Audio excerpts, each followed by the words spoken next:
Waste India میں ہمارے چند دوستوں نے مختلف سوالات بھیجے ہیں. وہ کہہ رہے ہیں کہ اس کا ملک صاحب جواب دیں. تو میں آج یہ سوال آپ سے کر رہا ہوں. پہلی بات تو یہ ہے کہ ہم ہیپی نیو ایئر ہر سال ہم بھی مناتے ہیں, یورپ بھی مناتا ہے, امریکہ بھی مناتا ہے. تو اس سے پاکستان کو منانے سے ہماری اکانومی کو کیا فائدہ ہوتا ہے؟ پہلا میرا سوال یہ ہے. دوسرا میرا سوال یہ ہے کہ اب دنیا میں بڑی ترقی کر لی ہے, روبوٹک انجینئرنگ آ گئی ہے, جس سے ہماری لیبر کو شدید خطرات لاحق ہو جائیں گے آنے والے سالوں میں. یا تو محکمہ لیبر کو اس کے لیے کوئی اقدامات اٹھانے چاہیے کہ ہماری لیبر بھی انٹیکٹ رہے اور ملک کا کام بھی چلے. اس پہ بھی آپ ہمیں اپنی رائے دیں. تیسری جو میرا سوال ہے, انہوں نے کہا ہے کہ اشفاق طولہ صاحب جو ہیں ان کو وزیر اعظم نے منسٹر آف اسٹیٹ کا درجہ دے دیا ہے, انہوں نے ریفارمز کرنی ہیں. آپ ہمیں بتائیں کہ کون سے شعبے کمزور ہیں جن میں اشفاق طولہ صاحب مزید ریفارمز کریں. چلیے پہلے تو میں آپ ہی کی تیسری بات کو کہتا ہوں کہ ہم مبارکباد دیتے ہیں اشفاق یوسف طولہ صاحب کو. وہ ماشاءاللہ بہت اچھے اور ہائیلی پروفیشنل ہیں, ہمارے دوست بھی ہیں. تو ہمیں امید ہے کہ وہ اسٹیٹ منسٹر کے طور پہ زیادہ اچھا ڈیلیور کر سکیں. دیکھیں ان کے پاس دو ہیں, ایک تو ریفارم ہیں اور ایک موبلائزیشن.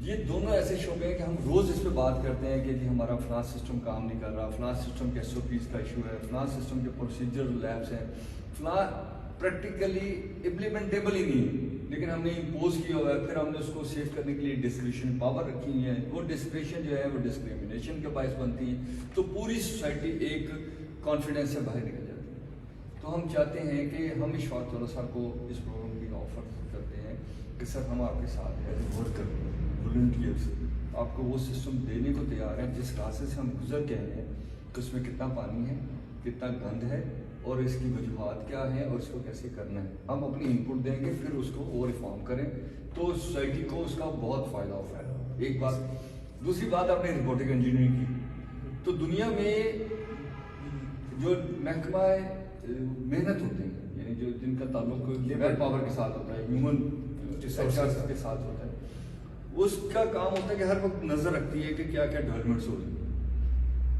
وہ رپورٹ بنانے میں, رپورٹ کام تو کر رہا ہے لیکن اس کو بنانے میں, اس کو مینٹین کرنے میں, اس کی انجینئرنگ کرنے میں, اس کی آرکیٹیکٹ کرنے میں بہت سارے لوگ انوالو ہوں گے.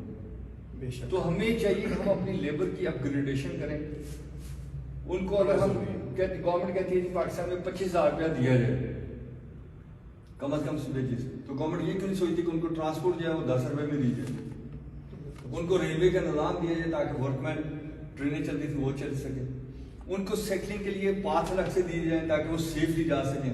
ورنہ وہ 5 کلومیٹر کی سپیڈ سے سائیکل چلا رہے, پیچھے سے 120 پہ بس آ رہی ہے تو وہ تو اس کو ہٹ کریں.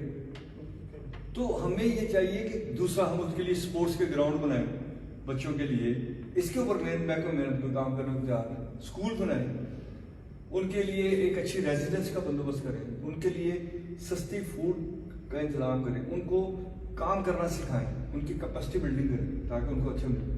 تو یہ بھی ایک سمجھنا چاہیے کہ روبوٹک انجینئرنگ اور کوالٹی آف دی پیپل اور quality of the working is more important. ٹھیک ہے.